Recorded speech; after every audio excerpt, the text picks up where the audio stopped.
தம்பி எங்க இந்த பக்கம் என்ன சார்? மணி என்ன ஆகுது? உன்னை காலையில 10 மணிக்கு வர சொன்னா நீ நைட்டு 10 மணிக்கு தான் வருவ போல.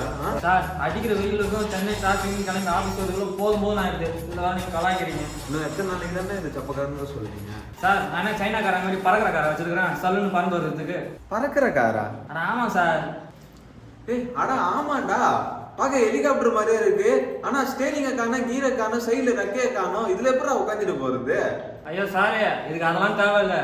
நீங்க உள்ள போய் ஏறி உட்காந்தா மட்டும் போதும். ஒரு சின்ன மானிட்டர் இருக்கும், ஒரு ஹெட்செட் இருக்கும். நீங்க ஹெட்செட்டை காதுல மாட்டிக்கிட்டே மானிட்டர் ரூட் செட் பண்ணா மட்டும் போதும். அதுவே நம்ம போற இடத்துக்கு போய் கொண்டு போய் சேர்த்துரும். திடீர்னு ஹைட்டா போய் கீழே வேண்டாம் என்னடா பண்றது?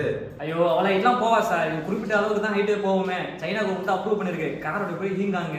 இந்த காரோட மாடல் என்னன்னா EH216 வச்சிருக்காங்க. ஃபுல்லாவே ஆட்டோமேட்டட் சார். நம்ம எதுவுமே பண்ண தேவையில்ல. உட்காந்து வேடிக்கை பார்த்தா மட்டுமே போதும். இது மட்டும் நம்ம நாட்டுக்கு வந்துச்சுன்னு வச்சுங்க, பப்ளிக் டிரான்ஸ்போர்ட்டுக்கு பயன்படுத்தலாம், டூரிஸ்ட்டுக்கு பயன்படுத்தலாம், ஃபுட் டெலிவரி பயன்படுத்தலாம்.